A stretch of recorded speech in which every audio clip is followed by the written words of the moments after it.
You're in Disney World and you've lost your phone on a bus, or you've lost your car in the parking lot, or you've lost your kid in the park.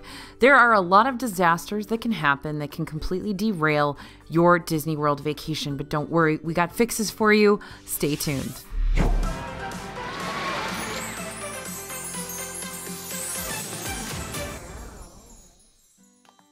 Hey everybody, it's AJ for Disney Food Blog. You can prepare for a Disney World vacation, getting all the reservations you need, mapping out your itinerary, and planning your must-eat snacks. But sometimes trip-ups happen that threaten to completely derail your happily ever after. Now today we're going to talk about how to make those disasters less disastrous, how to make them not wreck your entire vacation, how to prepare for them ahead of time so that you're ready to go, and how to disaster-proof your trip to Disney World. Let's get started.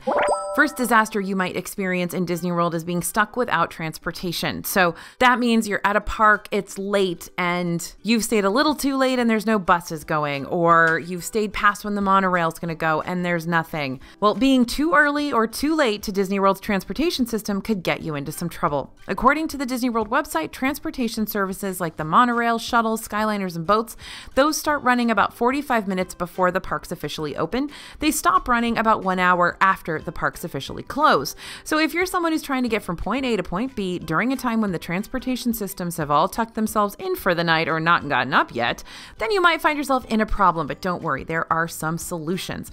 Rideshare services and Orlando taxis are available 24/7. So if you need to get somewhere during those vampire hours, then it's probably going to be handy dandy for you to download the Uber or Lyft app before your trip.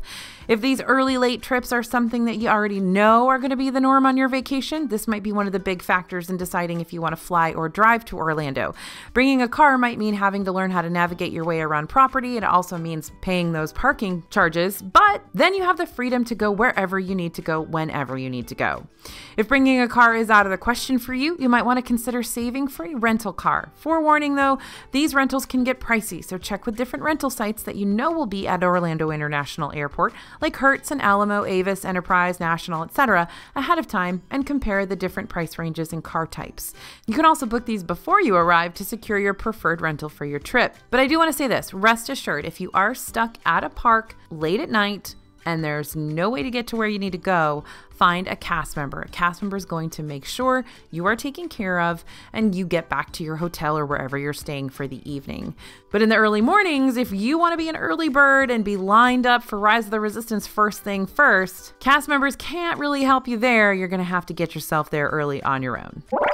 Okay, so let's say you bring your car and you have car problems in Disney World. What a hassle. You need a jump start, your tire goes flat, you run out of fuel, fun stuff. If you're experiencing car troubles, then you need to get connected with Disney's Car Care Center. The Car Care Center can assist guests with repairs, roadside assistance, and even car rentals. This service is located super close to Magic Kingdom and is adjacent to the Speedway gas station. But if you can't get there from where you are, give them a call at 407-824-0976. If you head to the lobby of your hotel and talk to a cast member about any car issues you may be experiencing, they can also help you get connected to the Car Care Center. Repair services are available Mondays through Fridays from 7 a.m. to 7 p.m., Saturdays from 7 a.m. to 4 p.m., and Sundays from 8 a.m. to 3 p.m. You can learn more about the Car Care Center and their offerings on the Disney World website. Okay, now this next one is the worst. You lose your phone. That gut-wrenching moment where you reach into your back pocket or your purse only to realize you've misplaced the phone. But that happens quite often at Disney. And when you lose your phone, you're losing a whole lot more than just your pictures and ways to communicate. You're also losing all your Disney info that's loaded into your My Disney Experience app, including your Magic Mobile and your theme park tickets. Well, Disney's got an entire section of their website dedicated to what steps you should take if something like this happens to you, because surprise, surprise, it happens a lot. First off, before you go on vacation, it's important to make sure your phone's home screen has a lock that can only be accessed through that 4 to 6 digit code, facial recognition, or the thumbprint scanner. That way, someone can't just pick up your phone and use your information on their own. When you realize you've lost your phone, track down a cast member ASAP to report it. Not only can a cast member be on the lookout for it, along with other cast members in the nearby area, area. They can also assist you with deactivating your Magic Mobile account and switching it over to either a physical card for free or a Magic Band for an extra cost. It's also important to know where all the lost and found locations are around the parks in case some kind soul decides to return your phone or any other item you may have lost. Word of advice, please be that kind soul if the roles are ever reversed. Thanks. Lost and found locations are inside the City Hall building on Main Street USA in Magic Kingdom, at Guest Relations left of Spaceship Earth in Epcot, at Guest Relations immediately to the left of when you enter at Disney's Hollywood Studios, between the Expedition Storage Lockers and Guest Relations building, also immediately to your left in Disney's Animal Kingdom, at the entrance to both Disney's Typhoon Lagoon and Blizzard Beach water parks, and at the Welcome Center in the Town Center in Disney Springs. As a good rule of thumb, try to avoid slipping your phone into your back pocket. Phones can slip out of pockets so easily when you're constantly getting on and off rides. It's better to have your phone in your park bag or someone else's park bag if you're not carrying one that day. If you're someone who often misplaces your phone, it may be a good idea for you to invest in a tile phone tracker or something like it. These are little squares or rectangular devices you can attach to your keys or lanyard that's hooked up to your Android or Apple phone's Bluetooth. This device will force your phone to ring even if it's on silent or vibrate mode. If you're not hearing your phone ring, don't panic. You can still track down its location on a friend or family member's device by using the free Tile app. When you log onto your account, you'll be able to see where exactly you triggered your phone's ringtone. These tiles can also be purchased in a slim version to help you track down missing wallets too. Now, though the Tile app is free, a single Tile device is going to range in price from $24.99 to $34.99, but I think there are other options out there that kind of do the same thing, so definitely do some research on that if you're one of us who loses their phone a bunch. It's also important to have multiple people in your travel party have access and all-around familiarity to your My Disney Experience account. That way, even while you're still on the hunt for your phone, you'll still be able to use other My Disney Experience features from the app, like Genie, Dining Tips, Maps, and PhotoPass. Okay, the next disaster on our list is not getting to ride that one attraction you really, really wanted to ride. Maybe it's one you've never experienced before, or it's your very favorite thing to do every time you come to the parks, or you really, really want your kids to ride it because they've never been on it. Whatever the case may be, there are some situations that could prevent you from riding your favorite ride or the ride you really want your family to get on. So you could come across an extremely long line that stretches all the way out to Timbuktu and back, or your favorite ride could be undergoing seasonal refurbishments. Unfortunately, these circumstances are external, so you can't really push the crowds aside or reopen the ride single-handedly. So before your trip, research your favorite attractions on the Disney World website. Make sure they're not set for a seasonal refurbishment during your vacation. The Disney website should list somewhere toward the top of the attractions page in bold orange lettering if there's going to be some sort of ride or show closure for an extended period of time. That way you can set your expectations ahead of time or plan your trip around the closure. Disney World also has a refurbishments page on its website that you can check so you know what's going under refurb when. As far as lines are concerned, well, don't forget about your early theme park entry benefits that you receive when you stay on Disney World property or at a Good Neighbor hotel. This will allow you to get into the parks 30 minutes before their official opening time on any day of the week as long as you have a park pass. This could help you cut down on some of those extremely long wait times. Now, if you're staying at a deluxe hotel, you'll also be able to use extended theme park hours for select parks on select days to stay 1 to 2 hours after the park closes. Check the Disney World schedule on their website and make sure the days you plan on visiting align with those extended evening benefits so you can make the most out of your deluxe resort purchase. And of course, I gotta mention that newfangled doohickey, the Disney Genie. Whether you decide to purchase the premium services or stick with the free version of this planning tool, Genie can help you plan your day around the crowds. So study up on Genie ahead of time by checking it out on the My Disney Experience app. Also, you can learn about it on our channel. We've got lots of videos about Disney Genie. We talk about the hacks, the tips, and the best ways to use it. Okay, next disaster you definitely want to avoid: losing your car in the parking lot. Now don't worry, this one's not hard to fix. Losing your car in the parking lot isn't a special circumstance that you're only going to come across at Disney World, but attempting to track down your car in a huge parking lot after an entire day in the parks is miserable. Believe me, especially if you have to go to the bathroom. That's the worst. Also, Bria says that's why she has a bright yellow car, because it's easy to spot at all times. Smiley face. Well, I don't have a bright yellow car because I always get a rental car, so my cars are usually just, like white or black or whatever, so I can't always find my car. So what can you do besides hit the panic button on your keys and hope beyond hope that your car will humor you with a game of Parking Lot Marco Polo? You can always talk to one of the parking lot cast members. This is an awesome tip that a lot of people don't know about. Throughout the day, they actually keep track of what time each of the parking lot rows were filled. So if you can give them a general time frame for when you arrived, they can point you in the right direction and let you know pretty much to the minute what row your car is parked in. Also, before you head into the parks for the day, make sure you take a picture or write down the section and row you were parked in. Disney parking lots have these convenient signs that feature popular Disney characters or key images to help you remember where exactly you parked your car. Take a picture of the sign or take a picture of the number on the ground so you can track it down later. Okay, number 6 disaster. You are in a stall that has no toilet paper. Picture this. You're in a public Disney World toilet. You're finishing up, doing your business when all of a sudden you reach for the toilet paper roll and empty. Nada. Zip. Zero. Zilch. 9. What do you do now? Well, if you're brave enough, you can always politely ask the neighboring stall to hand you some emergency TP, but I know that can be mortifying and kind of gross. Doesn't need to be mortifying. It's not your fault there's no TP, but kind of gross, yes. But that's why it's always important to check the toilet paper roll before you sit down. I know, you come here to DFB Guide for the really, really important tips, and Disney cast members are usually really good about keeping the paper well stocked, but times do get busy. It's not an uncommon phenomenon for the TP to be depleted from a stall. So here's your tip. Purchase those flushable wipes before your trip, or have a couple of emergency mini packs of Kleenex or something like that. Just have emergency supplies. That way, if you find yourself in this little kerfuffle, you've got it sorted out. But please, let me just ask you, please, let the other people in line know when you come out that there's no toilet paper in there. Imagine how many more disasters you will be avoiding at that point.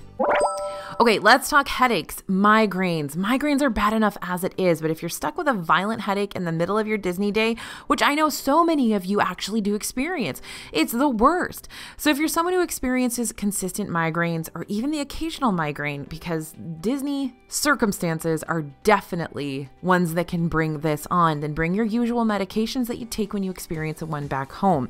Even if you think you'll be fine, bring them anyway. That honestly goes for anything medical like asthma, allergies, stomach issues. Bring the inhaler, bring the EpiPen, bring the Tums and Dramamine, whatever it is. Bring it with you. It's better to have your medications on hand and not use them rather than be without them and need to purchase emergency ones later on. My son has asthma. When he was little, we would bring our prednisone with us in a cooler. We would bring it on the plane. We would take it to the hotel. We'd put it in the refrigerator. We just wanted to make sure we had it just in case, because people with asthma, they can get in a new climate. You've got the air conditioning in the hotel that can mess with you. Lots of things can happen that you're not used to. So bring those medications. Now, back to migraines. Disney can be intense with sounds and lights. So even if migraines aren't a typical medical concern of yours, they can be triggered by the overall theme park environment. Make sure you're not just drinking plenty of water, but that you also have hydration boosters too packed in your park bag, especially on those intensely hot Orlando days. Packets like Liquid IV Hydration Multiplier that many of our reporters use include powder electrolytes that you can add to your water whenever you feel you need an extra hydration boost. And you'll also want to avoid rides that you know will trigger those big time headbusters like Mission Space, Mad Tea Party. To double check certain rides and get a feel for their intensity levels, you can check out our full list of thrill rides on the DFP website. And our good friends over at All Ears also have so many videos featuring point of view ride-throughs of the attractions around Disney World. You can watch these to gauge if certain experiences might be too intense or if they'll be just the right amount of thrills for you. Last piece of advice, consider ditching the mini ears. Blasphemous, I know, but that end of the day mini ears headband ache is not for the weak of heart. If you're desperate to wear those new mini ears of yours, try stretching them out a bit before you head into the parks. Just be careful not to snap them in the process. If the headband is just too tight, then bring a park bag that's big enough to keep your ears tucked away and just pull them out for the pictures you'll take throughout the day. Or you can settle on sporting a hat or oversized bow instead. Disney sells lots of those too. Okay, next disaster you want to avoid in Disney World, because believe me, you don't want to deal with this there. Your credit card being declined. You might be ready to drop the big bucks on the latest Spirit jersey or Loungefly bag, but your credit card might feel otherwise. If the card readers at Disney start declining your card, that usually doesn't mean you've spent all your money, although it may feel like it. Banks will sometimes stop card payments if they notice too many purchases in a row happening in a different state or a different situation to protect you. And although these banks have the best of intentions, they can put us in a real pickle while we're on vacation and nowhere near our home bank. So here's what you do to avoid this disaster. Tell your card company before your vacation that you'll be traveling to Disney World and will be making larger purchases than normal. Even if you do this ahead of time, make sure you still have a plan B though. Have a secondary card on hand or bring cash for emergencies. Okay, next disaster, a kiddo gets separated from your group. A busy Disney World day plus excited kids equals the urge to go explore. A parent's worst fear is a lost child, but you can prepare ahead of time to make sure your kid stays safe, sound, and knows exactly what to do on the off chance they get separated from the group. Heads up, y'all, this is super important to prepare for ahead of time. Even if you're one of those people that's just like, I love to wing it, anything can happen, I love you, you're wonderful. But please be prepared and make sure your kid is prepared when they're going into a theme park with like 20,000 other people. So first, take a picture of what your kiddo is wearing each morning. You're probably going to do that anyway because, you know, we're making memories here. But if for some reason your kid accidentally wanders off, you can show a nearby cast member a picture of exactly what your child looks like and what they're wearing. Bonus points if the kiddo is dressed in brightly colored clothing. That makes them easier to spot in a crowd. When you first notice your kid isn't right next to you, don't freak out, don't panic, don't run off to search. There's a good chance they haven't wandered too far away. If someone else is in your group, have them start to scope out the surrounding area, but make sure someone in your group remains stationary in case the little one turns back. And again, the most important thing you can do here is reach out to a cast member. As soon as you let a cast member know what the situation is, including providing them with a solid description or picture of who to look for, the cast member will report the missing child's description to the Central Communications Center so all cast members can be on the lookout. When a cast member finds a child, they'll escort them to either the park's baby care center if they're under 10 years old or guest relations if they're over 10 years old.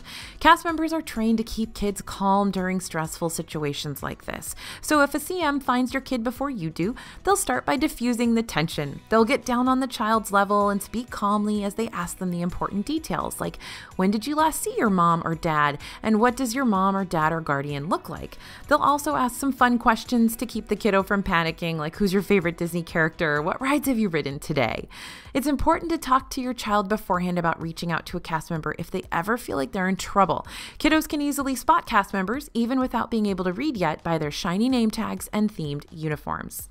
Make sure really young kiddos have you and any other guardians' names memorized before your trip if you can. That way, cast members will have an easier time tracking down your specific information attached to your Disney World reservations.